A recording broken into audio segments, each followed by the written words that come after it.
शांति। तो आज एक बहुत अच्छा विषय पर चर्चा करेंगे। वर्तमान समय प्रमाण हमें क्या पुरुषार्थ करना है जिससे हमारी स्थिति निर्विघ्न रहे,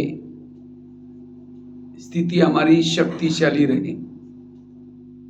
क्योंकि अब पुराना साल जाने वाला है और नया साल आने वाला है। 3-4 दिन बाकी है। तो इस 3-4 दिन में हमें पुरानी सारी बातों को छोड़ करके अब क्या करना है, नए साल में प्रवेश होने वाला है। तो इस वर्ष में हम क्या पुरुषार्थ करें जो हमारा पूरा साल सफल हो जाए, हमारा टाइम वेस्ट ना हो जाए, हम बाप के समान बने, उसके बारे में चर्चा करेंगे। क्योंकि जिन्होंने अपनी स्थिति को निर्विघ्न बनाया, शक्तिशाली बनाया, वो अनेक रोने वालों की आंखों के आंसू पोंछ सकेंगे। जिन्होंने अपनी स्थिति को शक्तिशाली बनाया, वो वायुमंडल बनाने की सेवा कर सकेंगे। जिन्होंने शक्तिशाली स्थिति को बनाया, उनका पद ऊंचा होगा। इसलिए अपनी स्थिति को अब निर्विघ्न बनाना है, शक्तिशाली बनाना है। लेकिन हमारी स्थिति कभी कभी क्यों बिगड़ जाती, और ये 2024 में ना बिगड़े, उसके लिए हमें क्या क्या धारणा करनी है, अभी से प्लानिंग बना दो। तो ये कुछ प्लानिंग की बातें आप लोगों को सुनाता हूं ताकि आपकी स्थिति अच्छी बने, शक्तिशाली बने। तो सबसे पहली बात है, स्थिति बिगड़ने का कारण, हमारे पुरुषार्थ में विघ्न आने का कारण पहला है परचिंतन। जब दूसरे का परचिंतन करते हैं, किसी के दोष देखते हैं, तो हमारी स्थिति क्या होते हैं, बिगड़ जाती है। परचिंतन समझा? हाँ, परचिंतन किसको कहेंगे? दूसरे का चिंतन। समझो कोई माता जी को पति ने कुछ बोल दिया, थप्पड़ थोड़ी मारेगी, वापिस चुप तो बैठेगी। लेकिन जैसा पति ऑफिस में चला गया, खेती में चला गया, पड़ोसने के बाद जाकर के बैठेगी, फिर पूछेगी खाना खाया, वो कहेगी अरे क्या खाओ, मेरे पति ने बड़ा घमासान किया। वो कहेगी मेरा भी कोई कम है क्या, यही तो मैं सुनाने के लिए आई हूँ। वो अपने पति की सुना रहे, अपनी सास की सुना रहे, अपने घर की सुना रहे, और यह भी अपने घर की सास की सुना रहे। इसको कहते परचिंतन। और ऐसा जब हम परचिंतन करते हैं, हमारी अवस्था क्या होते हैं, बिगड़ जाती है। हमारे पुरुषार्थ में विघ्न आते हैं, टाइम वेस्ट हो जाता है। क्या परचिंतन करने से क्या समाधान होगा? परचिंतन करने से और ही नफरत आएगी, उस पति के लिए घृणा आएगी, और ही दूरियां पैदा होगी। कभी कभी जाते जाते वो कहेगी मैं कभी कभी धमकाती हूं, तुम भी कम नहीं करना, नहीं तो सिर पर बैठेगा। अभी से ध्यान रख। बस वो बातें सुन के आई, सारा दिन वही चिंतन चलता, अब शाम को आएगा धमकाऊंगी। मैं भी कोई कम क्या, मैं भी इतनी मेहनत करती हूँ, मैं तो अर्धांगिनी में हूँ। वो चिंतन करते, शाम को जब आता है पानी मांगता है, कैसे देंगे, ले तेरे को आता ना। गुस्से से पानी दिया, खाना गुस्से से बनाया, तो और ही क्या हो गए, विघ्न पैदा हुआ या कम हो गए। इसलिए अब हमें पर चिंतन नहीं करना। इस 2024 में कोई भी कड़वी बातें, जो भी बुरी बातें, उसको पेट में डाइजेस्ट कर लो, इधर उधर नहीं सुनाओ, ना उसका चिंतन करो। यह है पुरुषार्थ। क्योंकि आकाश में थूकेंगे, थूका कहां आएगा, अपने ही सिर पर आएगा। ऐसी बातों से अपना ही घाटा है, अपना टाइम वेस्ट हो गया, वायुमंडल खराब हो गया। इसलिए बाबा भी कभी कभी मुरली में कहते हैं, बच्चे झगमुई नहीं करो, बच्चे किसी का परचिंतन नहीं करो। लेकिन हम क्या करते हैं, कर लेते हैं। और जो परचिंतन करता है, उसके दिमाग में ज्ञान की मुरली नहीं रहेगी। ज्ञान की पॉइंट उसके दिमाग में नहीं रहेगी। सरस्वती कहां बैठी है? किसके ऊपर बैठी है? हंस के ऊपर बैठते थे। हंस के ऊपर, हंस मतलब अंदर बाहर सोच, जो सोच है उसके दिमाग में सरस्वती मतलब ये ज्ञान, ये ज्ञान की 4 पेज की मुरली हम सुनते हैं, ये सारी मुरली के पॉइंट मेरे दिमाग में रहे, इसीलिए मुझे क्या बनना है? हंस बनना है। हंस मतलब नीर अलग, खीर अलग, दूध अलग, पानी अलग, दूसरे की अच्छाई देखना, बुराई को छोड़ना, वो है हंस। उसके बजाय बुराई देखना और अच्छाई छोड़ना, ये है कौवा। और कौवे के ऊपर तो सरस्वती माँ बैठी नहीं ना, कोई सामने नहीं आई, 2-4 जन मिलकर के कहेंगे अरे फलानी ऐसी है, ये ऐसी है, अचानक आई क्या कहेगा ओम शांति, अभी हम आपको याद कर रहे थे, मुख में राम बगल में छुरी। जैसे दिवाली में लक्ष्मी आने के लिए क्या करते हैं? सफाई करते, और क्या करते हैं? दीपक जलाते। आई लक्ष्मी, आई घर में, कभी देखा किसी ने लक्ष्मी आई? सफाई पर 15 दिन से मेहनत की, सफाई किया, पूरा घर में लाइटिंग लगाई, आई लक्ष्मी। और आएगी भी कैसी? लक्ष्मी का वाहन है उल्लू, उल्लू को लाइट में दिखता ही नहीं, फिर फटाका बजाएंगे, आवाज सुन करके कहीं और चला जाएगा उल्लू, लक्ष्मी लेके आएंगे नहीं। तो कौन सी सफाई करो? मन के अंदर ईर्ष्या, घृणा, नफरत। तो इस 2024 में लक्ष्मी आने के लिए, संपन्न बनने के लिए, निर्विघ्न बनने के लिए स्वच्छ बनो, अपने मन की स्वच्छता करो, कभी भी निगेटिव चिंतन नहीं। कई कहते हैं हम सुनते नहीं, लेकिन कोई आकर के सुनाता है तो क्या करें? हम तो करते नहीं, लेकिन कोई आकर के सुना रहा है। अच्छा क्यों सुना रहे हैं? हम सिर हिलाते, अच्छा और क्या हुआ, अच्छा और क्या हुआ, उठ के भी जा रहे हैं, बैठेंगे, बैठो ना, चाय पानी पी के ना, बताओ ना क्या हुआ। पर चिंतन सुनाने वालों को क्या करेंगे? चाय पानी पिलाएंगे। एक दिन चाय पानी पिलाए, वो रोज आएगा आपके घर में। श्री सिर हिलाओ नहीं, बाबा कहते जीते जी मर जाओ। तो आप लोग मरे हैं जिंदे? हाँ, मरे हैं जिंदे? बताओ, मरे हुए। अब मरे हुआ का सिर हिलता है? हाँ? अब वो कोई मरा हुआ पड़ा है, कहे तुम तो बहुत अच्छे हो, कितने अच्छे हो, वंडरफुल, आपने इतना अच्छा मदद की, मुस्कुराता है, मेरी महिमा हो रही। अब उसको गाली भी दो, तुम तो बेकार है, अच्छा मर गया, कहते हे क्या बात है, मैं सुन रहा हूं। उसकी ग्लानि करो, निंदा करो, कोई भी फर्क, वो है मरा हुआ। अगर आप मरे हुए कोई परचिंतन करता है, अगर सिर हिलता है, अच्छा और क्या हुआ, जिंदे हैं। इसलिए पर चिंतन से, ईश्वर से बचना, तब निर्विघ्न बनेंगे, शक्तिशाली बनेंगे। पर चिंतन करने वालों को भगवान प्यार नहीं कर सकता। अब किसी के घर में जाओ, उनके बच्चे भी बैठे हैं, बाप भी बैठा है, बच्चों को कहेंगे बच्चा ठीक नहीं, नालायक है, ऐसा है वैसा है, और बाप को कहेंगे बहुत अच्छा है, कितने अच्छे हैं। बाप कहेगा तुम पहले यहाँ से भाग जाओ, तुमने मेरी बुराई की, तुमने मेरे बच्चों की बुराई की और मेरे बच्चा बोल रहे हैं। इसी तरह सारा दिन कहेंगे वो बहन ऐसे है, भाभी ऐसे है, पड़ोसनी ऐसे है, सारा दिन निंदा गलानी करेंगे, और शाम को योग में बैठेंगे, मीठे बाबा, प्यारे बाबा, आप शांति के सागर, दया का सागर। बाबा कहेगा तुम यहाँ से पहले भाग जाओ, तुमने मेरे बच्चों की गिलानी की, तो मेरे बच्चा बोलता है। आपकी भाभी है, पड़ोसनी है, पति है, सब किसके बच्चे? बाबा के बच्चे ना। अगर उन्हीं के दोस्त देखेंगे और यहाँ आकर के योग लगाएंगे, योग कैसा लगेगा? इसलिए मुझे परचिंतन नहीं करना है। परचिंतन करने वालों को सुख शांति नहीं। एक शिष्य था, भगवान के पास जाता है, कहता है भगवान मैं जीवन में आगे बढ़ना चाहता हूं, मैं अपनी उन्नति करना चाहता हूं। तो भगवान ने कहा ठीक है, मैं तुम्हें उसके लिए वरदान देता हूं, साथ में 2 थैले देता हूं।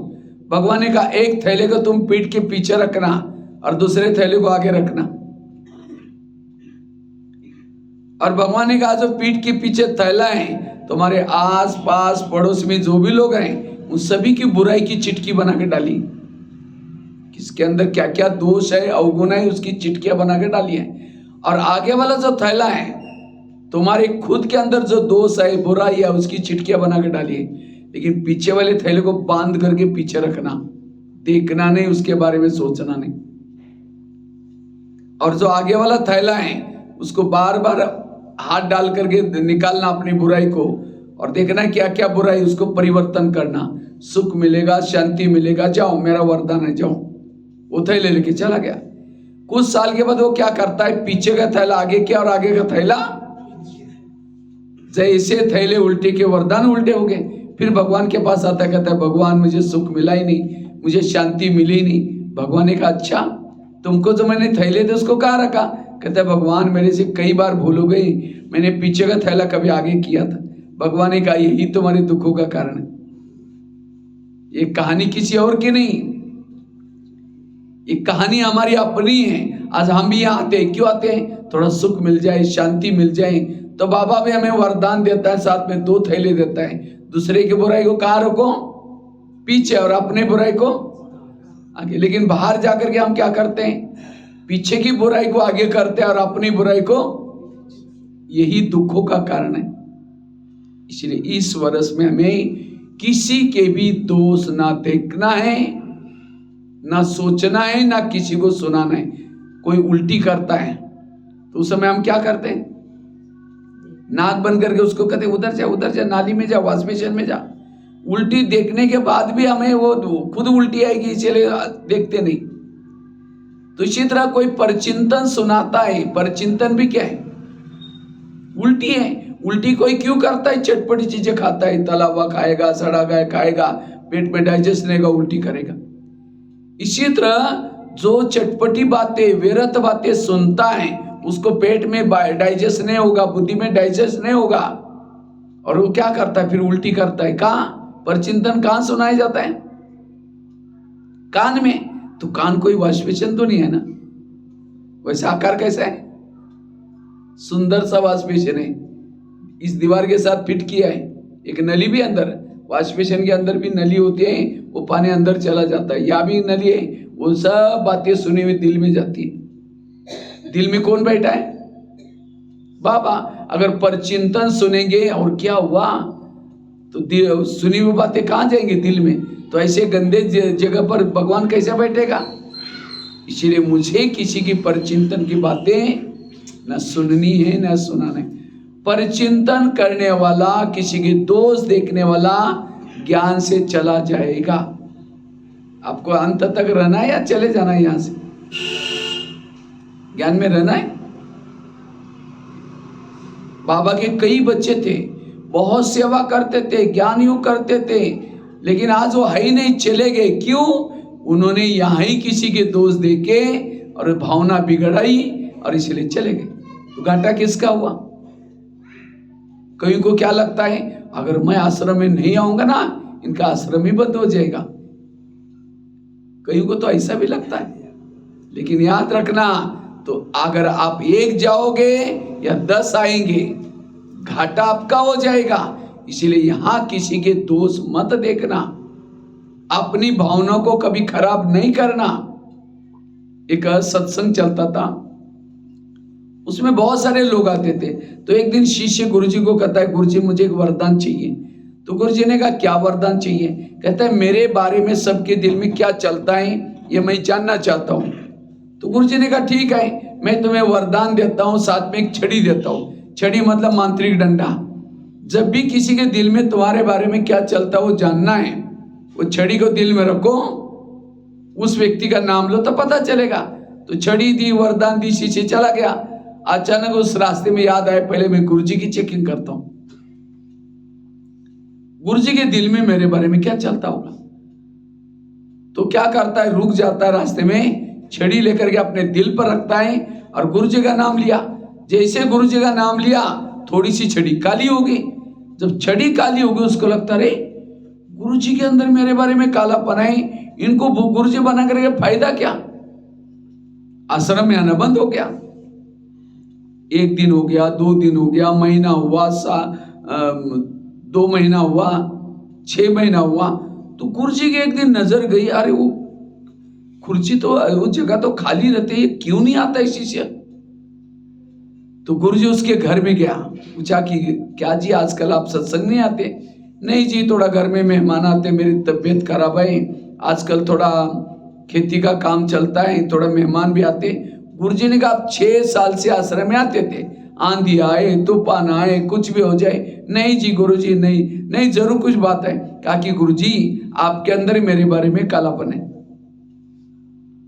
इसके कारण मैं नहीं आता हूं। तो गुरुजी ने कहा अच्छा ये बात है क्या, लेकिन तुमने देखा कि तुम्हारे अंदर औरों के बारे में कितना कालापन है? कहा कि नहीं देखा। देखो, शिष्य ने छड़ी को दिल में रखा, अपना नाम लिया, पूरी छड़ी काली हो गई। गुरु की कितनी काली थी? थोड़ी सी, बाकी पूरी सफेद थी। और शिष्य की पूरी काली, थोड़ी सी सफेद। आपने पूरी काली देकर के शर्म आई, सिर झुकाया। गुरुजी ने कहा कोई बात नहीं, मैं जब आश्रम में आया था शुरू में, मेरी भी छड़ी पूरी काली थी, लेकिन मैंने तपस्या करते, दान पुण्य करते इतनी बचे, वो तो मैं कर ही रहा हूं। अगर तुम मेरे को देख करके आश्रम में नहीं आओगे, जो तुम्हारी सफेद बन रही वो भी काली हो जाएगी। फिर वो शिष्य कहता है गुरुजी आज आपने मेरी आंखें खोली, मैं कितना बुरा काम करने जा रहा था।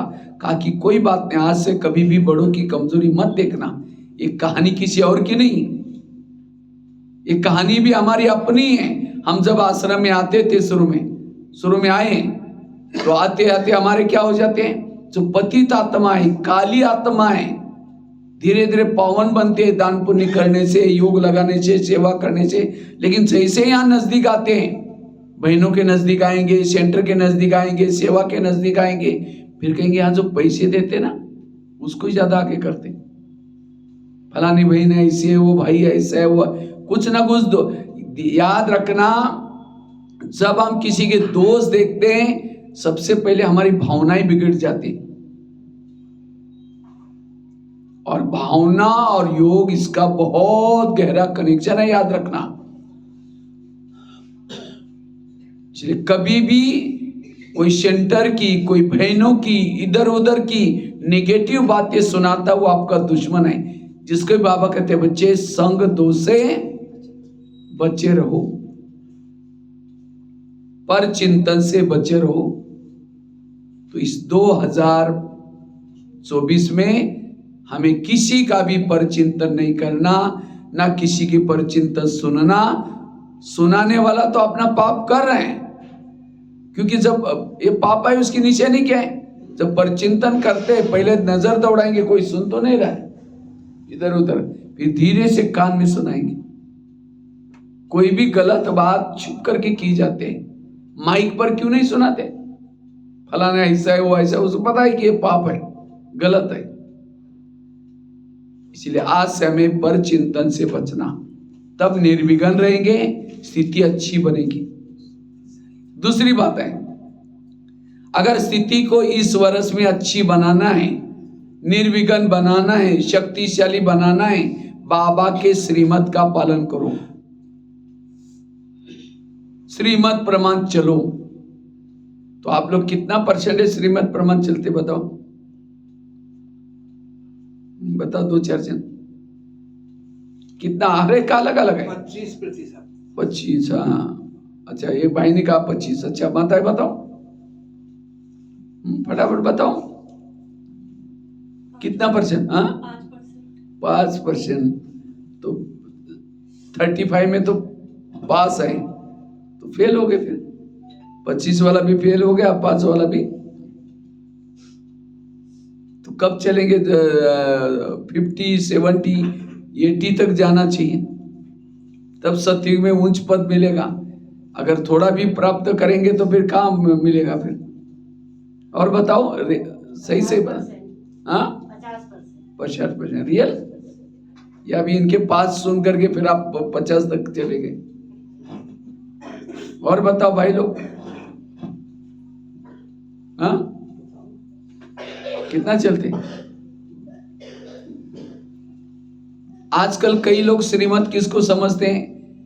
रोज मुरली सुनना, अमृत वाला उठना, बाहर का भोजन नहीं खाना। अमृत वाला उठे, लेकिन झुटका लगाती हो किया, आधे मार्क कट हो। बैच नहीं पहना, आधा मार्क कट हो गया। यूनिफॉर्म में नहीं आए तो भी आपका मार्क कट हो गया। मुरली सुनी लेकिन मुरली के पहले योगी ने किया आधा घंटा, आधे मार्क मुरली के भी कट हो गए। मुरली सुनी लेकिन सारा दिन जो सुनी मुरली उस प्रमाण चले ही नहीं, केवल सुनने तक रखे तो भी मुरली के मार्क आते। तो इन्होंने 5% तो राइट बोला, 5 भी मुश्किल हो सकता है। हाँ? तो इस वर्ष में श्रीमत पर एक्यूरेट चलो। आप बाबा के ऊपर आपका विश्वास है या बाबा के ऊपर आपका निश्चय है, उसकी निशाने जो बाबा कहता है उस प्रमाण चलेंगे।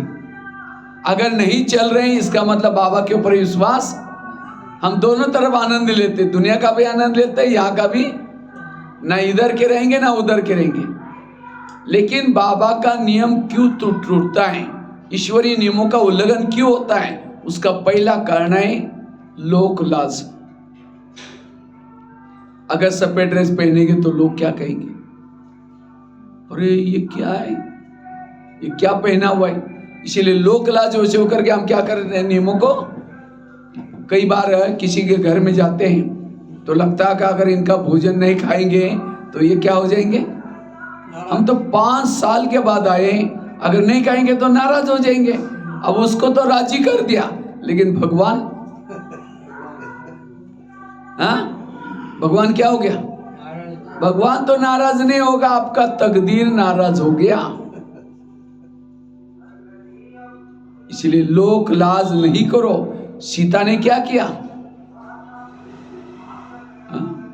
सीता ने अपना मन मत परमत प्रमाण चली, जबकि लक्ष्मण ने कहा था कि आप ये रेखा उल्लंघन करके बाहर नहीं आना है। लेकिन उसने सोचा अगर ये साधु है, इसको भिक्षा नहीं देंगे, नाराज हो जाएगा, श्राप देगा, और इसलिए श्रीमत में क्या मिलाया, मन मत। तो रावण उठा करके उसको ले गया। इसी तरह हम भी क्या कहते हैं, अरे कई दिनों के बाद आए, बाबा तो कहते हैं बच्चे गृहस्थ में रहना है, सबको खुश भी रखना है, नियम को तोड़ करके खुश नहीं रखो किसी को। और यह बाबा तो सतयुग में आकर के नहीं बोलने वाला है अमृत वाला उठो मुरली सुनने के लिए आओ।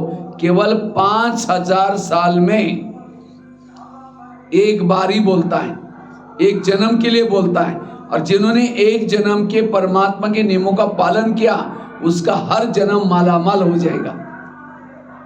इसलिए श्रीमत का पालन करो। जो श्रीमत का पालन नहीं करता, बाबा उसको प्यार, जैसे कोई भी माँ बच्चों को प्यार करते हैं, कब करते हैं, जब वो बच्चा माँ का कहना मानता, जब बच्चा माँ का कहना मानता है तो मम्मी क्या करते हैं, उसको प्यार करती है। इसी तरह बाबा भी हमारी को है ना, माँ है, सवेरे जल्दी उठाती है, फरिश्ता ड्रेस पहनाती है और कई डायरेक्शन देते हैं। देखो बेटा, जैसे माँ क्या करते हैं, देखो बेटा कपड़े गंदे नहीं करना, पढ़ना लड़ना नहीं, झगड़ना नहीं। और बच्चा जाता है, लड़ता है, झगड़ता है, कपड़े गंदे करके आता है और शाम को आता है मम्मी मम्मी करता है। मम्मी किचन से देखेगी, मैंने जो उसको कहा किया नहीं करके, बोले तुम चिल्लाते मैं यही ठीक हूँ। अच्छा जाएगी, जाकर 2 थप्पड़ लगा देगी, मैंने कितना अच्छा तुमको कहा, तुम गंदा होकर गया। इसी तरह बाबा भी हमें रोज सवेरे जल्दी उठाता है, फरिश्ता ड्रेस पहनाता है। और ये मुरली क्या है, बाबा ने जो कहा वो करना, मम्मी का कहना। हम क्या करते हैं, बाहर जाकर के जो कहना बोला वो बाजू में रह गया, अपने मन मत परमन चलेंगे। और जैसे बच्चा शाम को आता है, मम्मी मम्मी करता, हम भी क्या करते हैं, शाम को आएंगे, जैसे बच्चे मम्मी मम्मी करता, हम भी बाबा बाबा करेंगे।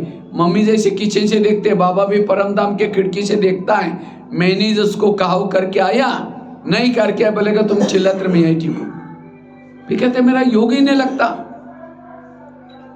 तो विघ्नों का कारण है मनमत परमत। इसलिए श्रीमत का पालन करना है, लोक लाज नहीं करो। लोग इस दुनिया में ऐसे हैं, घोड़े पर बैठने में नहीं देंगे, पैदल चलने में नहीं देंगे। इसीलिए कहते हैं ना, सुनो सबकी करो मन की नहीं श्रीमत की। फटाफट मन की बता दिया, क्योंकि मन मत चलने की आदत है, इसलिए मन की बता दिया। ये दुनिया वालों की कहावत है, सुनो सबकी करो मन की। लेकिन यहां की कहावत क्या है? सुनो सबकी करो श्रीमत की। और जितना श्रीमत प्रमाण चलेंगे उतना शक्तिशाली बन जाएंगे। न जनमत न मनमत। अगर यहां आएंगे लोग कहेंगे अरे क्या सब ड्रेस पहनते हैं, ये क्या बिल्ला लगा करके रखा है, कुछ फैशन करो, कुछ खाओ, बाहर का खाना नहीं खाते, टीवी नहीं देखते, ये कोई लाइफ है क्या? अरे किसने भरमाया? ये विनाश, ये तो युगों युगों से चलता रहता है ऐसे ही। ये क्या ठीक है? कल से क्या करो, ये आना बंद कर दो और एक सिगरेट लेकर के पियो, बाल खुले करके, पैंट पहन करके गले में घूमो, क्या बोलेंगे? अरे ये क्या कर रहे हैं? कुछ पूजा पाठ करो, कुछ भक्ति करो। वो कर रहे थे तभी बोल रहे थे, और ये कर रहे तो भी बोल रहे हैं। इसीलिए कहते हैं सुनो सबकी करो श्रीमत। श्रीमत क्या कहता है वैसे चलो, न मन मत, न जन मत, न पर मत। और जितना जो श्रीमत प्रमाण चलेगा वो निर्विघ्न रहेगा, शक्तिशाली रहेगा।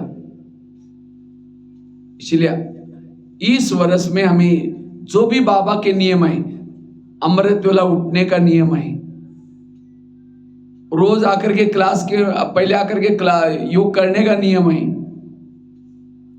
रोज मुरली सुनने का नियम है, शुद्ध भोजन खाने का नियम है, पवित्रता का नियम है। जो जो नियम बाबा ने ब्राह्मण हिसाब से दिए हैं उस प्रमाण चलना। उसके लिए आलस अलबेलापन। माया कहते हैं, बाबा कहता है माया मेरी बेटी है और तुम मेरे कौन हो? बच्चे हो। तो माया और आपका रिश्ता क्या है? भाई और बहन। माया आपकी कौन है? बहन है। लेकिन कोई कोई लौकिक भाई को भी थप्पड़ मारते हैं। कब मारते हैं? कब मारते हैं? जब वो भाई उसका कहना नहीं मानता, पिताजी का अपने मर्जी से चलता है, तो कभी कभी बहन गुस्से से थप्पड़ मारते, कहिए भैया तुम ज्यादा होशियार हो गए क्या? पिताजी का नहीं मान रहे, ज्यादा बड़े हो गए। इसी तरह माया बहन भी आपको थप्पड़ कब मारते हैं? जब आप अमृत वाला 2-3 दिन नहीं उठेंगे, मुरली के लिए डोंट केयर करेंगे, कोई ना कोई नियमों का उल्लंघन करेंगे, तो माया बहन आकर के थप्पड़ मारते, कहते ज्यादा होशियार बन रहे हैं। आपको तब माया आते जब आप 2-3 दिन नियम तोड़ देते हैं। आप रोज अमृत वेला उठो, रोज एक्टिव होकर के मुरली सुनो, तो माया बहन तो ताली बजाती है, वहां मेरा भैया कितनी अच्छी कमाई कर रहे हैं। इसलिए ईश्वरीय नियम प्रमाण चलने की भीषम प्रतिज्ञा लो। इस वर्ष में आप उन्नति करते रहेंगे, आप प्रगति करते रहेंगे। ये समय मनमत परमत का नहीं है, ये समय है श्रीमत प्रमाण चलने का, सोच चिंतन करने का, सोच परिवर्तन करने का। 2 बातें बताई। तीसरी बात है, इस वर्ष में अगर स्वयं की उन्नति करना चाहते हो, आगे बढ़ना चाहते हो, रोज अपने दिनचर्या में 3 चीजों को अंडरलाइन करना। एक तो अमृत वेला का योग अच्छा करना, दूसरा रोज क्लास के पहले आधा घंटे का योग करना, और तीसरा रोज की मुरली सुनना सेंटर पर। तो अमृत वेला कौन कौन करता है? हाथ खड़ा करो। बस 2-3, बाकी चंद्रवंशी वाले आए जो सूरज उगने के बाद जो उठते हैं, वो सब कहां जाते हैं? चंद्रवंशी में जाते हैं। इसलिए 4 कहते हैं जो 2 बजे तक उठते हैं उसको कहते हैं महातपस्वी। 3 बजे तक उठता है उसको कहते हैं तपस्वी। 4 बजे उठता है उसको कहते हैं योगी। 5 के बाद जो उठता है उसको कहते हैं भोगी। 6 के बाद जो उठता है उसको कहते हैं रोगी। 7 के बाद जो उठता है वो उसको कहते हैं महारोगी। आगे फिर गिनते रहो। तो आप कौन से लिस्ट में आते हैं? अपने आप को चेक करो। मैं रोगी हूं, भोगी हूं, या कम से कम 4 से 5 तो योग करो। तो इस वर्ष में अभी से आपको क्या करना है? अभी से प्लानिंग बनाना है कि हमें रोज अमृत वेला, उसके लिए अलार्म घड़ी लगा दो, अलार्म लगा करके सो जाओ, लेकिन 4 बजे सभी को उठना है। क्योंकि 4 बजे उठेंगे, जैसे नल में पानी जाने के बाद घड़ा ला करके रख दो, क्या हो जाएगा? पानी मिलेगा। इसी तरह बाबा पावर देने का काम क्या करता है? 2 बजे से 5 बजे तक करता है। तो हमें कम से कम 2 बजे छोड़ो, 3 बजे भी छोड़ो, तो कम से कम 4 बजे तो उठो।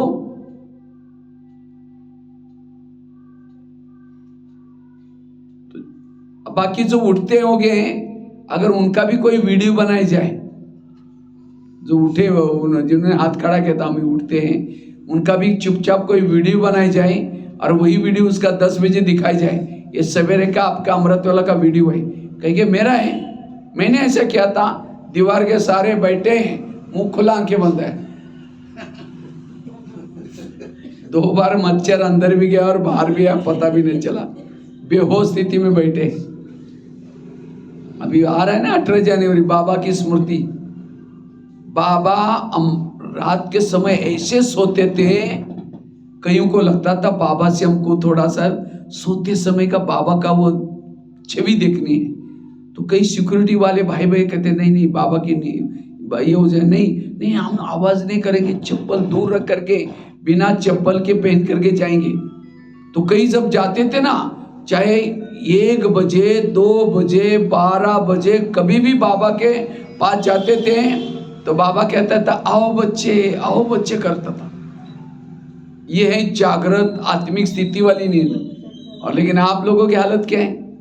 ऐसे सो जाते हैं, अगर उस खटिया को उठा करके कोई चुपचाप लेके जाकर स्मशान में रख दे, सवेरे उठेंगे देखेंगे ये कहाँ पहुंच गया, पता ही नहीं चला, स्मशान में भी आपको लेके गए।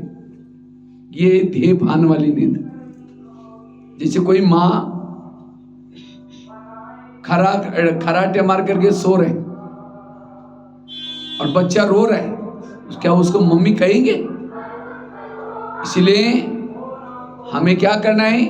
जागृत होकर के रहना है, अमृत वेला जागृत होकर के करना है। जैसे कोई मेहमान को घर में बुलाओ, लेकिन मेहमान आने से पहले दरवाजे खिड़की लगा करके सो जाओ, वो बेल बजा रहे, घंटी बजा रहे, दरवाजा नहीं खोलो, उनको कैसा लगेगा? अरे इन्होंने मुझे बुलाया, मैं 10 काम छोड़ के आया और इन्होंने दरवाजा बंद किया, वो तो चला जाएगा।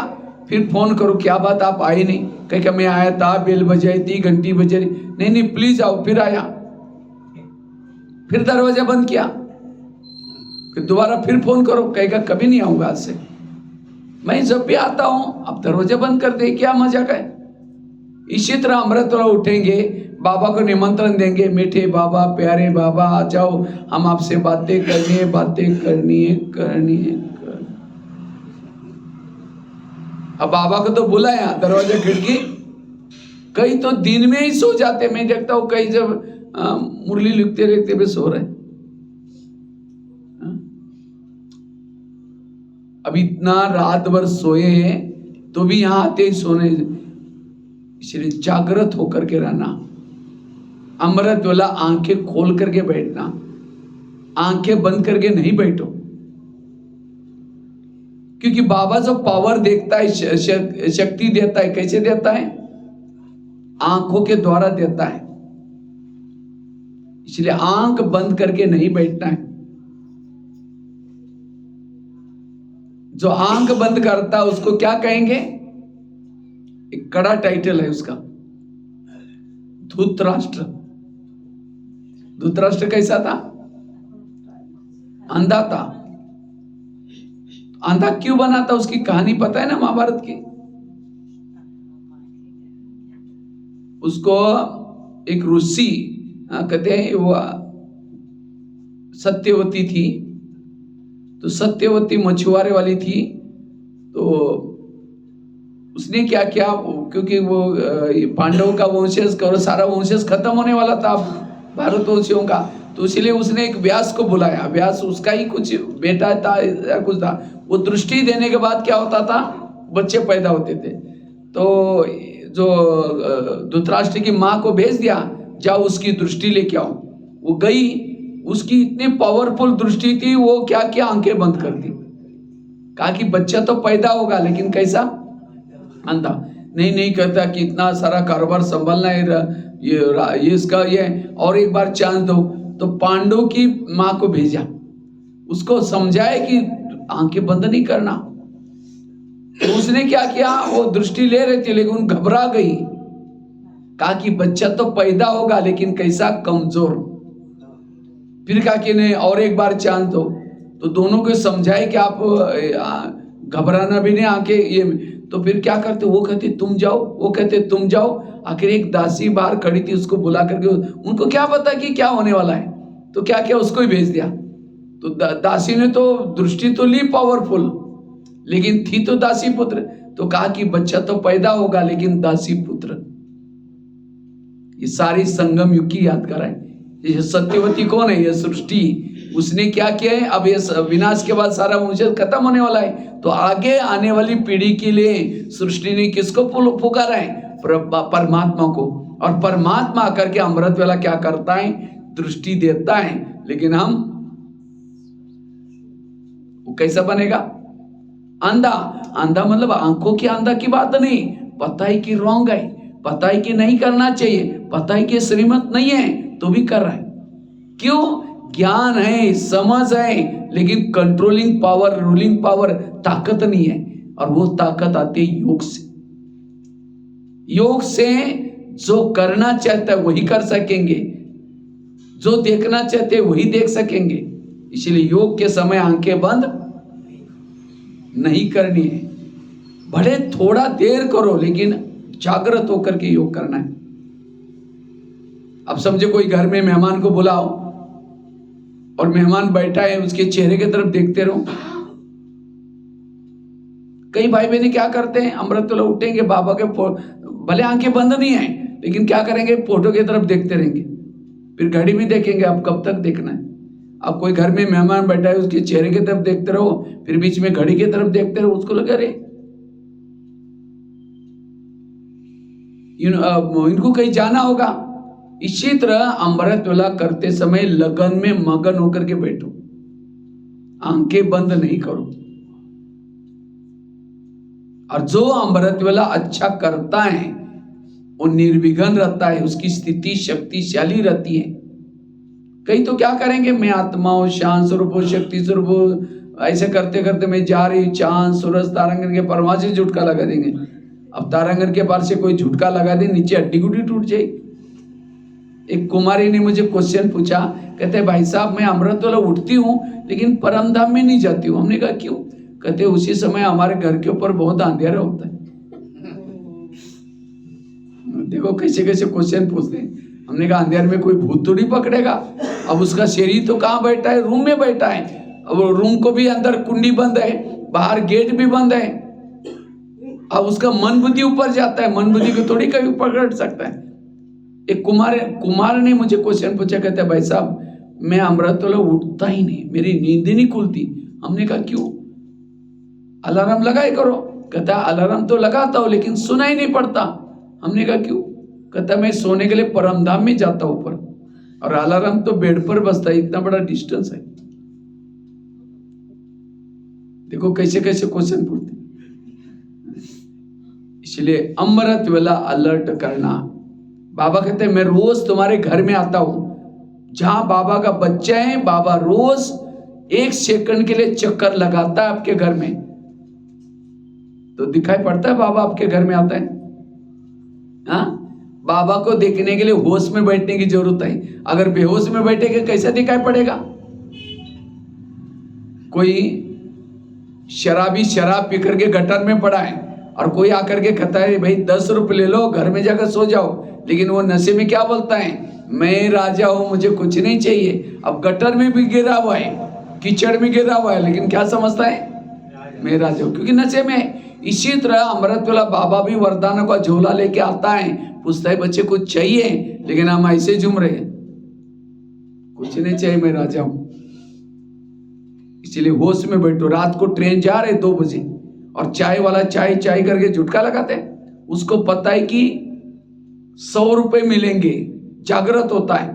इसी तरह अमृत वेला इतनी ठंडी में इतना दूर से बाबा क्या करता है, परमधाम छोड़ करके, जैसे कोई माँ बच्चा जो लाडला होता है, मुझे याद है तो जैसे बच्चा लाडला होता है तो मम्मी माता क्या करती है, सारे बच्चे सोए हैं तो उस लाडले बच्चे को धीरे से उठाते हैं, माल पानी खिलाते। इसी तरह बाबा भी क्या करता है, सारी दुनिया के लोग अमृत वेला सोए हैं और ऐसे घूमकर अंधेरे में क्या करता है, ऊपर से आता है, आपको धीरे से उठा करके आपके भाग्य में लिखता है, मैं सत्युग का महल दूंगा, इसी जन्म ये दूंगा। वो तो लिख रहा है, लेकिन हम ऐसे ऐसा करें, कैसे लिखा इसीलिए कहते हैं ना, तुम भगवान जब भाग्य में लिख रहे थे, सो रहे थे क्या? इसीलिए इस 2024 में जो नया साल शुरू हो रहा है, बिल्कुल अभी से, अभी 3-4 दिन से प्रैक्टिस करो। अमृत वेला हमें बिल्कुल आंखें खोल करके बैठना है। अगर चाहे तो आजकल कमेंट्रीज यूट्यूब में ये कदम ये हेडफोन लगा करके, ब्लूटूथ लगा करके भले वो सुनते हुए, लेकिन जागृत होकर के सुनना है। क्योंकि सवेरे सवेरे हमें क्या अच्छा लगता है आजकल ठंडियों में, रजाई बड़ी प्यारी होती है। जो 4 बजे रजाई ओढ़ करके सोएगा गदीले पर, उसको क्या मिलेगी? गधाई मिलेगी, रजाई नहीं मिलेगी। अगर रजाई चाहिए, सवेरे उठते ही क्या करो, रजाई का त्याग करो, रजाई को फेंक दो। रजाई को अगर ये करेंगे तो रजाई आपको लपेट लेगी। इसलिए इस 2024 में हमें अमृत वेले के ऊपर अटेंशन देना है, क्योंकि अमृत वेला करने से आत्मिक स्थिति बन जाती है, और जिसकी शरीर में आत्मिक स्थिति है उस घर में कोई भी विकार रूपी भूत कहाँ रहता है? अंधेरे में। पहले जमाने में कहते गांव में भूत रहते थे, लेकिन आजकल भूत खत्म हो गए क्योंकि लाइट हो गई। इसी तरह जिस शरीर में आत्मा का भान नहीं है, अंधेरा है, वहां काम का भूत, क्रोध का भूत, कोई ना कोई भूत रहेगा, और ये भूत आपको तंग करते रहेंगे, दुखी बनाएंगे। आपको तो दुखी बनाएंगे, लेकिन औरों के साथ भी, कभी दूसरे के साथ भूत आया, उसके पास आया, आपका भी भूत जग गया, तो दोनों भूत लड़ेंगे, हड्डी गुड्डी टूट गई, संबंध बिगड़ जाएंगे, आपस में दूरियां पैदा होगी। इसलिए भूतों से बचने के लिए हमें क्या करना है? लाइट जलाकर रखना है, आत्म अभिमानी होकर के रहना है, और उसके लिए अमृत वेला का योग अच्छी तरह करनी है। हाँ, अभी तो केवल 2-3 ने, किसने हाथ उठाया था, अमृत वेला करते हैं, सिर्फ करते हैं, लेकिन अभी आज से क्या करना है? जो मिस करते हैं उस सभी को अमृत वेला करना है। जिन्होंने पहला ही श्रीमत उल्लंघन किया, उसके सारे श्रीमत भी खत्म हो गए। इसलिए पहला श्रीमत है अमृत वेला का योग करना। जो अमृत वेला योग करता है वही सतयुग में आता है। जो अमृत वेला नहीं करता, सारा दिन माया से युद्ध करता रहता है, और युद्ध करने वालों को क्या कहेंगे? चंद्रवंशी। हमें तो विकारों पर क्या करना है? डांस करना है, तब कृष्ण के साथ जाएंगे। इसलिए अमृत वेला, और इसलिए रात को सोते समय क्या करो? एकादी अव्यक्त मुरली पढ़ करके सो जाओ, थोड़ा सा योग करके फिर सो जाओ। नहीं तो सोने के पहले क्या सोचते हैं? आज तो बहुत थक गए, दिन में रेस्ट ही नहीं किया था, अमृत वेला पता नहीं मेरा क्या होगा, बाबा जरूर मुझे जगा देना। तो ऐसा करके सोएंगे, बाबा तो बेटे सर्वेंट है, बाबा जगाता है, लेकिन फिर कहेंगे घड़ी में तो 4 को 5 मिनट कम है, थोड़ा 5 मिनट के बाद उठ जाएंगे, क्योंकि रात दिन में कल सोए नहीं थे। वही जो लास्ट में संकल्प किया वही आएगा। उसके बजाय ऐसे संकल्प करो, अभी तो विनाश होगा, पता नहीं, अभी तो थोड़ा 12-13 साल है, उससे पहले भी पता नहीं मेरे को कोई बीमारी कुछ और भी हो सकता है, इसलिए मेरे ऊपर कितना सिर के ऊपर बोझा है, और अभी अभी तो हम ज्ञान में आए हैं, अभी भी मेरे संस्कार नहीं बदले, तो इसलिए मुझे पुरुषार्थ करना है, तपस्या करनी है। वैरागी बन करके बाबा के याद में सो जाओ। जैसे कहीं समझो कहीं जाना होता है ना, कहीं ट्रैवलिंग करना होता है, रात भर सोचते हैं ना, अरे मुझे कल सवेरे उठना है, 4:30 बजे ट्रेन है, तो उसके लिए फिर टिफिन भी बनाना है, 4 दिन की ट्रैवलिंग है, फिर नहाना धोना भी है। तो बार बार सोच के सोते हैं तो 12 बजे तुरंत लगेगा कहीं 4 तो न बज गया, फिर 2 बजे फिर नींद खुलेगी, क्योंकि आपने बुद्धि में क्या किया है, सोच के सोए। इसी तरह हमें इस वर्ष का एक एक अमृत वेला सफल बनाना है, क्योंकि अमृत वेला बाबा तो आता है आपके पास, लेकिन माया के तरफ से कौन आता है? कौन आता है? आलस। सवेरे सवेरे माया क्या करते हैं? आलस को भेजते हैं, जाओ सुला दो, बाकी मारने का काम हम कर लेंगे। जैसे अभिमन्यु को मारने के लिए क्या किया था? चक्रव्यूह बना था, और चक्रव्यूह बना करके एक सैनिक को भेजा, जाओ उसको क्या करो, अभिमन्यु को अर्जुन से क्या करो, दूर करो। तो अब वो सैनिक जाता और क्या कहता है, हे अभिमन्यु, अगर तुम महावीर है, महारथी है, तुम मेरे से लड़के दिखा। उसको लगता है छोटा सा सैनिक मेरे को ललकार रहा है, उसका पीछा करता है, और वो सैनिक पीछे पीछे उधर लेके जाता है जहां चक्रव्यूह बनाया था, और बिल्कुल अर्जुन से दूर हो गए, और सभी ने महारथी ने मिलकर के ऐसे बेमौत मारा था, वो देख नहीं सकते आप उस सीन महाभारत का। ये संगम युग की यादगार है। तो माया भी क्या करते हैं? काम क्रोध सवेरे नहीं आते, कौन आता है? आलस, और कहता है जाओ उसको सुला दो, मारने का काम हम देख ही लेंगे। तो आलस आता है, बहुत मीठा बोलता है, क्या बोलता है? बाहर बहुत सर्दी है, आपकी तबीयत बिगड़ जाएगी। दोस्त बन करके आता है, सो जाओ, कल दिन में रेस्ट नहीं किया था, रात को मच्छर भी काटा था, वैसे ये थोड़ा सो जाओ।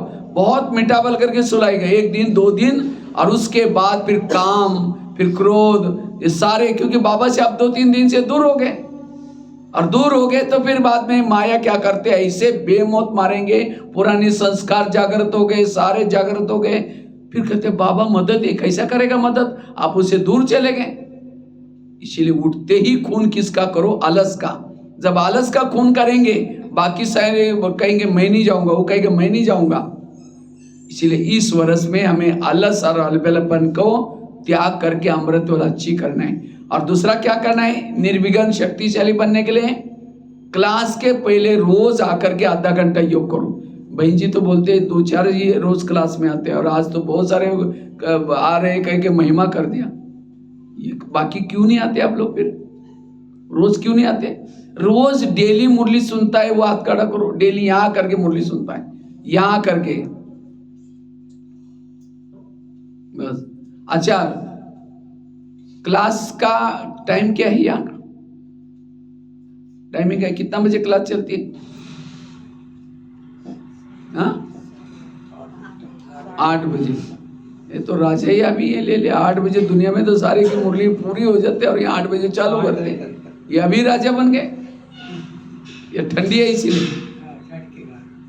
तो काहे की ठंडी है? आप जाओ उधर पंजाब के तरफ, मुंह से आंखों से धुआं निकलता है, छोटे छोटे बच्चे भी टुक टुक टुक करके 6 बजे स्कूल में जाते हैं। 6 बजे वहां कोहरा इतना होता है दिखाई भी नहीं पड़ता। या काहे की ठंड है, इतना अच्छा भारी मौसम लग रहा है, एकदम बढ़िया। इसलिए जितना आप लोग जल्दी सुनेंगे उसका असर पड़ेगा ज्यादा। मैं तो जब गुजरात की तरफ जाता हूं, वहां 5:30 से 6 योग चलता है, 6 से 7 मुरली, 7 बजे सारे अपने अपने कामों में चले जाते हैं। और वो जो सवेरे सवेरे जो मुरली सुनेंगे उसका असर आपको सारा दिन रहेगा। जितना देरी से आप मुरली सुनते रहेंगे उतना दुनिया जगी रहते हैं, दुनिया का वाइब्रेशन, वो मुरली का आनंद नहीं आएगा। चलो ठीक है, आपकी जो भी रूटीन है मैं तो उसमें नहीं, लेकिन चलो 8 बजे मुरली चलती है, मुरली 8 बजे चलती है। योग कितना बजे चलता है? या योगी चालू हो जाता है 8 बजे? कितना बजे होता है? नहीं, मुरली कितना बजे चालू हो जाते हैं और योग कितना बजे चालू हो जाता है? या योग करते ही नहीं, सीधा आकर के मुरली सुन के चल 5 मिनट योग क्या चल पड़े? ये कोई सत्संग नहीं है भक्ति मार्ग की तरह। जो क्लास के पहले योग नहीं करता उसके लिए मुरली कोई काम की नहीं, कोई काम की नहीं। ना उसके अंदर धारणा होगी, ना उसके अंदर परिवर्तन होगा। एक संगम युग क्या 10 संगम युग भी बिताएंगे तो भी कोई फायदा नहीं उसका रहे। इसलिए क्लास के पहले हर एक को योग करना है, ये परिवर्तन करना है थोड़ा। इस नए साल में आधा घंटा योग करो, सेंटर का वायुमंडल अच्छा बन जाएगा। जैसे आप लोग धान बोते हैं खेती में, तो कैसे बोते हैं? जाकर के रुके सो के खेती में बो के आ जाओ, ना पानी दो ना देखने के लिए जाओ, निकालने के लिए 3-4 महीने के बाद जाओ, कुछ मिलेगा वहां? तो बीज बोलते तो कैसे डालते हैं? पहले जाएंगे, हल चलाएंगे, पानी डालेंगे, जमीन तैयार करेंगे, उसके बाद क्या करेंगे? धान बोएंगे। इसी तरह ज्ञान का बीज दिमाग में बोना है, पहले आधा घंटे का योग करना जरूरी। मुझे लगता है मधुबन में भी नियम है, हर सेंटर पर भी नियम है, लेकिन आजकल भाई बहने ढीले होते जा रहे इन चीजों में। इसलिए कल से आप लोग ये शुरुआत करना, ठीक है? क्लास के पहले सभी को आकर, उसके लिए औरों को नहीं देखना, वो आता नहीं वो आता नहीं, छोड़ो, आप जो करेगा सो, क्योंकि पता नहीं अगले अभी क्या आने वाला है, कितना परिवर्तन, क्योंकि समय बहुत नाजुक आने वाला है। और उस समय का सामना करने के लिए लोग आकर के कहेंगे, जब बाबा की प्रत्यक्षता होगी, लोग कहेंगे हमारे घर में नींद आ रही नहीं आ रही, हमारा ऐसा हुआ, हमको थोड़ा शांति दो। और आप खुद ही दुखी होंगे तो लोग कहेंगे तुम ओम शांति में जाते थे, तुम हमको शांति नहीं दे सकते। तो हमने बाबा का नाम क्या किया? हम खुद ही दुखी होंगे। इसीलिए अब हमें अपने आप को शक्तिशाली बनाना है। हर एक के घर के सामने लोगों की लाइन लगने वाले, याद रखना, जो बाबा के बच्चे हैं सभी के घर के सामने लाइन लगेगी। लेकिन अगर नहीं देंगे तो लोग क्या बोलेंगे?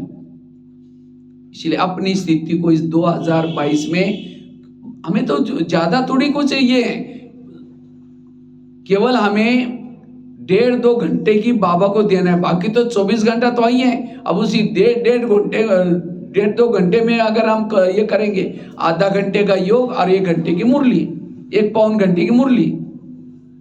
इसलिए क्लास के पहले सभी को क्या करना? आधा घंटा योग करना है। कौन कौन करेगा? संकल्प लेगा, हाथ खड़ा करो। ऐसा नहीं, ऐसा है मतलब कमजोर है, ये है आत्मविश्वास का हाथ। चलो, बाकी कोई उन्हें नहीं किया, मजबूरी है, चलो कम से कम, लेकिन उसको पूरा करना। बिल्कुल, मैं तो सोचता हूँ अभी हमने तो कई जगह पर, कई सेंटर पर क्या क्या रेस लगाई है सभी की। समझो यहाँ योग कितना बजे होता है तो कुछ समझ में नहीं आया मेरे को, आप लोगों का कितना बजे योग चालू हो जाते हैं? यहाँ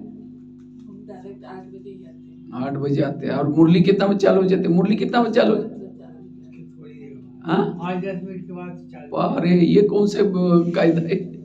5 मिनट नहीं है, चलो 8 बजे मुरली चालू हो जाती है तो 7:30 बजे सबको पहुंचना है। कल से सबको कितना बजे आना है? 7:30 बजे।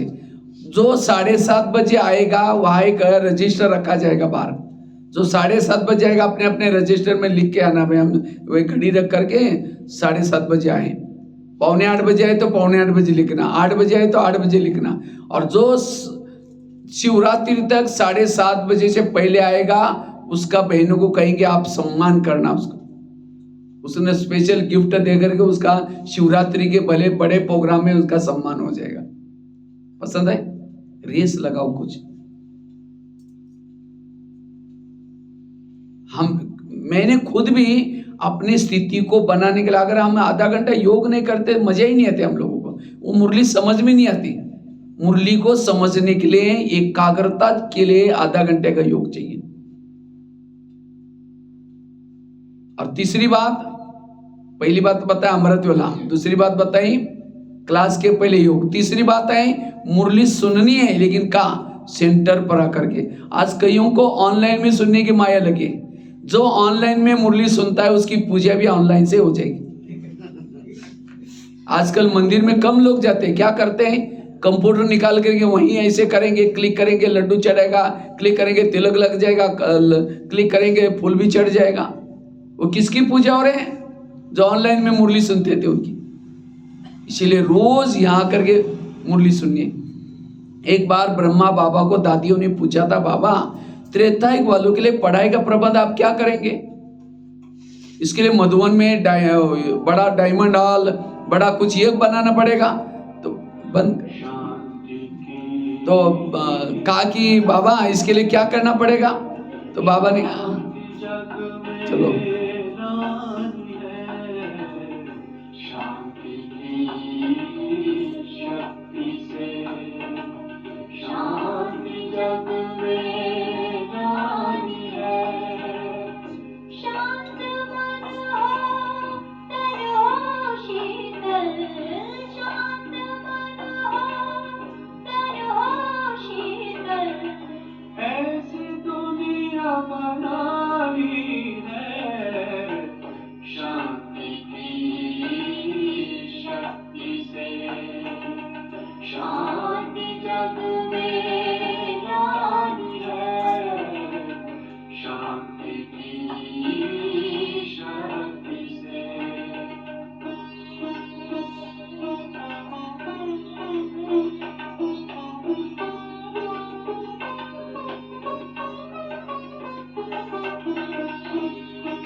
एक बार दादियों ने पूछा था बाबा को, बाबा त्रेतायुग वालों के लिए पढ़ाई का प्रबंध आप क्या करेंगे? इसके लिए मधुबन में इतना बड़ा हॉल बनाना पड़ेगा, आवास निवास बनाना पड़ेगा।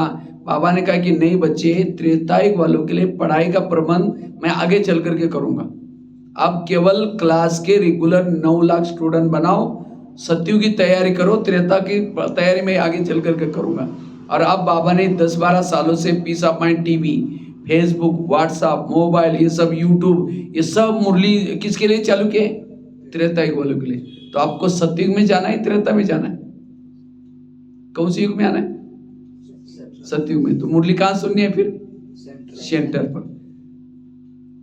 सीता अकेली बैठी है, रो भी रही है, राम को याद भी कर रहे, और गोपिका कृष्ण बीच में चारों तरफ से रात चल रहा है मस्त होकर के। यहाँ बाबा की सेंटर पर मुरली चल रहे हैं और मस्त होकर के सभी सुन रहे हैं। ये गोपिका सत्युग वाले, और त्रेतायुग वाले घर में बैठ करके टीवी भी देख रहे हैं, मुरली भी सुन रहे हैं मोबाइल में, और खाना भी बना रहे, पोछे भी लग रहे, वो हैं, और जीवन में समस्या ही समस्या उनके पास होगी। इसलिए यहाँ आकर के मुरली सुनने, जैसे बच्चे स्कूल में जाते हैं और उसके बाद सवेरे से हम ट्यूशन लगाते हैं, भले वो भी आप सुनो, उसके लिए मना नहीं है, लेकिन यहाँ आकर के सुन करके जाओ, फिर भले सुनो। अगर यहाँ नहीं आएंगे तो आपकी हाजिरी नहीं लगेगी। अगर कोई बच्चे अगर स्कूल में एब्सेंट है, उसको टीचर क्या करता है? उसको फेल ही करता है। तो केवल आप मोबाइल की मुरली सुनने से आपको हाजिरी ऊपर नहीं लगेगी, हाजिरी यहाँ आने से लगेगी। जिसे मोबाइल को चार्ज करते हैं, कहाँ चार्ज करते हैं? रोड पर डालो, चार्ज होगा। कहाँ चार्ज किया जाता है? उसको प्लग के पास जहाँ बिजली का कनेक्शन है वहां रखते हैं। इसी तरह शरीर भी हमारा क्या है? मोबाइल है, आत्मा उसकी बैटरी है। इसको चार्ज करना है तो बाबा ने जो जगह जगह पर हर शहरों में प्लग के पॉइंट बना कर रखे हैं। ये सेंटर क्या है? प्लग का पॉइंट है, जहाँ बाबा डायरेक्ट परमात्मा का कनेक्शन यहाँ मिलता है। तो अपने शरीर रूपी मोबाइल को दिन में एक बार कहाँ लाना है? यहाँ ला करके रखना है। 1 घंटे के लिए यहाँ चार्ज, जैसे 1 घंटे के लिए आप मोबाइल को प्लग के पास लाकर रखते हैं तो सारा दिन वो यूज आता है। इसी तरह हमें भी दिन में एक बार क्या करना है? यहाँ आना है। अच्छा, मोबाइल को लाकर रखा, रात भर रखा, लेकिन तारे डाली नहीं, तो भी चार्ज नहीं होगा। इसी तरह हमने भी शरीर को ला करके पटका या मन बुद्धि ऊपर लगाई नहीं, तो भी चार्ज नहीं होंगे। अच्छा, एक तार डाली, दूसरी नहीं डाली, तो भी चार्ज नहीं होंगे। दोनों भी तारे डालनी पड़ती है। अच्छा, दोनों तारे डाली लेकिन स्विच ऑफ हुई है, स्विच चालू ही नहीं किया, तो भी चार्ज। इसीलिए स्मृति का स्विच चालू किया। अच्छा, तारे डाली, स्विच भी चालू किया, तार प्लग में डाल रहे, फिर निकाल रहे, डाल रहे, निकाल रहे, चार्ज होगा। इसी तरह हम यहाँ आकर के क्या कर रहे हैं? कभी मन बुद्धि बाबा में लगा रहे, कभी निकाल रहे हैं। समझो कोई माता योग लगाने के लिए आ रहे हैं, आते आते रास्ते में देखे कि बहुत अच्छा सब्जी वाला जा रहे हैं, फिर सोचे कि आज शाम को इसकी सब्जी बनाएंगे। पहले सोचे कि योग करेंगे, जाते समय लेके जाएंगे। यहाँ करके बैठे, लाल लाइट चल रहा है, गीत बज रहे हैं, शुरू करेंगे मैं आत्मा हूँ, शांत स्वरूप हूँ, शक्ति स्वरूप हूँ। फिर सोचे अरे झोला तो लाए नहीं, थैला तो लाए नहीं, सब्जी कैसे लेके जाए? तार प्लग से निकल गई। फिर कहे मैं आत्मा हूँ, शांत स्वरूप हूँ। फिर सोचे कि गैस के ऊपर जो दूध रखा था शायद उसको बंद किया है, ऐसा चल रहे हैं। फिर कहेगा चलो कोई बुझाई देगा, मैं आत्मा हूँ शांत। फिर सजेगा घर में मेहमान आने वाला था, मैंने सोचा लो उसके लिए छोले बनाओ, लेकिन रात को तो भिगो ही नहीं, चलो छोड़ो कोई कुछ और बना देंगे, मैं आत्मा हूँ। ऐसा योग करने से आत्मा में ताकत कैसी आएगी? और इसीलिए आज हमारी आत्मिक स्थिति नहीं है। और जिन्होंने ब्राह्मण बनकर के आत्मिक स्थिति नहीं बनाई, उसके विकार, उसके संस्कार परिवर्तन नहीं होंगे। इसलिए हमें योग करना है। क्लास के पहले तो मुरली यहाँ सुननी है। और आजकल फेसबुक में, व्हाट्सएप में भी माया बसी है। आज ऐसे ऐसे ग्रुप बने, ऐसे ऐसे मनमत परमत चलने क्लास कराने वाले भी है। अगर किसी की उल्टी सुल्टी बातें सुनेंगे, अरे वहाँ बाबा आता है, वहाँ बाबा आता है, जो बाबा मिला है उसे भी दूर चले जाएंगे। इसीलिए सावधान। क्लासेस भी वो सुनो जो मधुबन में चलते हैं। इधर उधर कई लोग अपने आजकल सब्सक्राइब बढ़ाने के लिए, आजकल क्या क्या करने के लिए कुछ भी लोग करते रहते हैं। इसीलिए मधुबन में जो क्लासेस चलते हैं, मुरली के आधार से जो क्लासेस चलते हैं, वही सुनने हैं। इसलिए जैसे बच्चा क्या करता है, ट्यूशन कौन सा लगाता है, जो सब्जेक्ट कच्चा है। इसी तरह आपको योग के प्रॉब्लम है, योग वाले क्लासेस सुनो। अगर धारणा के प्रॉब्लम है, धारणा वाले क्लासेस सुनो। जो सामने आया खोलते रहे, निकालते रहे। और माया तो उसमें बैठी है, माया तो कोई बाहर नहीं है। इसीलिए कई आज बाबा कभी कहते थे आगे चल करके ब्राह्मणों का झाड़ हिलेगा। तो मैं सोचा ब्राह्मणों का कैसा झाड़ हिलेगा? अचानक कोरोना काल आ गया, धीरे धीरे मुरली बंद हो गई, फिर भी बहनों ने ऑनलाइन में सुनाना शुरू किया, धीरे धीरे ठीक हो गए। लेकिन कई भाई बहने उसको ही लगता है कि कई को क्या लगता है रिक्शे का खर्चा करना पड़ेगा, अगर रिक्शे का पैसा देकर यहाँ आएंगे, उससे अच्छा बिना खर्चे का हम घर में सुन लेते हैं। भले खर्चा करेंगे लेकिन प्राप्ति कितनी है? आजकल के बच्चे पढ़ने के लिए कितना दूर जाते हैं। इसीलिए ब्राह्मण बनकर के इस साल में ये 3 चीजों के ऊपर ध्यान। पहला अमृतवेला, दूसरा क्लास के पहले योग, और तीसरा मुरली। ये 3 चीजों को ठीक करेंगे, आप निर्विघ्न शक्तिशाली बन सकते हैं। इन 3 चीजों से सवेरे सवेरे आत्म जागृति होती है।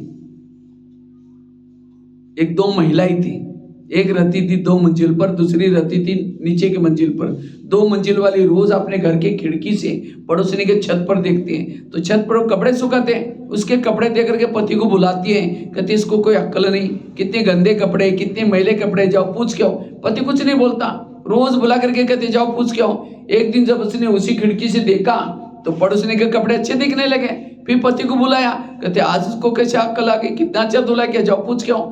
पति धीरे से मुस्कुराता और कहता है आज सवेरे सवेरे मैंने अपने घर के खिड़की के कांच साफ किए। समझ में? कांच गंदे थे इसलिए कपड़े।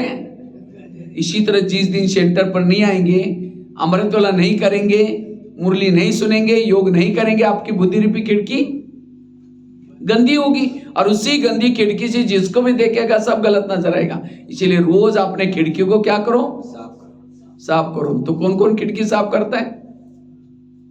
घर की नहीं, ऐसे ऐसे कर रहे हैं। अभी मैं नेपाल में गया था तो वहां 3 दिन की भट्टी थी, तो मैंने यही बात सुनाई। दूसरे दिन 2-4 माताएं क्लास में आई नहीं, तीसरी दिन आई। बहनों ने कहा अरे कल क्यों नहीं आई थी, इतनी अच्छी भट्टी थी। कहा कि परसों भैया ने कहा ना खिड़कियां साफ करो, कल हम सारा दिन खिड़कियां साफ करने में लगे थे। मैंने कोई घर की खिड़की नहीं बोली थी। कभी कभी हम ज्ञान को भी उल्टा कर लेते हैं। एक भाई ज्ञान में चलता था 1 साल से, एक बार होटल में गया और समोसा मंगाया। समोसा जानते हैं ना, मैदे को बेल करके आलू भरते। 1 किलो समोसा मंगाया, मैदे का छिलका निकाल करके फेंकता है और आलू का मसाला खाता है। तो मैनेजर ने बोला तो मैदा पसंद नहीं करते? तो पसंद तो करता हो, लेकिन आजकल मैं ब्रह्मा कुमारी आश्रम में जाता हूँ, उन्होंने कहा कि बाहर का नहीं खाना है, इसलिए बाहर का निकल करके अंदर का खा रहा हूँ। बाहर का मतलब दूसरे का हाथ का नहीं खाना। इसलिए होटल पर सीधा बोर्ड लिखा है होटल, हो सके तो ऐसे टल, क्योंकि बाहर का बना हुआ है। तो कभी कभी हम ज्ञान को उल्टा कर लेते हैं। कभी कभी बाबा कहते बच्चे तुम आत्मा भाई भाई हो। पति पत्नी ज्ञान में चलते, पत्नी पति को कहते भाई जी जल्दी क्लास में मुरली के लिए चलो, नहीं तो मुरली पूरी हो जाएगी। अगर यही कोई पड़ोसी नहीं सुनेगी तो अरे ये तो अपने पति को भाई जी बोलते हैं। कभी जाकर उनको सुनाओ हमारा ज्ञान बहुत अच्छा है, आप चलो ना, क्योंकि हमको टाइम ही नहीं। उनको टाइम में आने की इच्छा है, लेकिन उनको लगता है अगर इनके ज्ञान में चलेंगे, जैसे इन्होंने पति को भाई जी बनाया, हमको भी बनाना पड़ेगा, इसलिए नहीं आएंगे। ये भी डी सर्विस।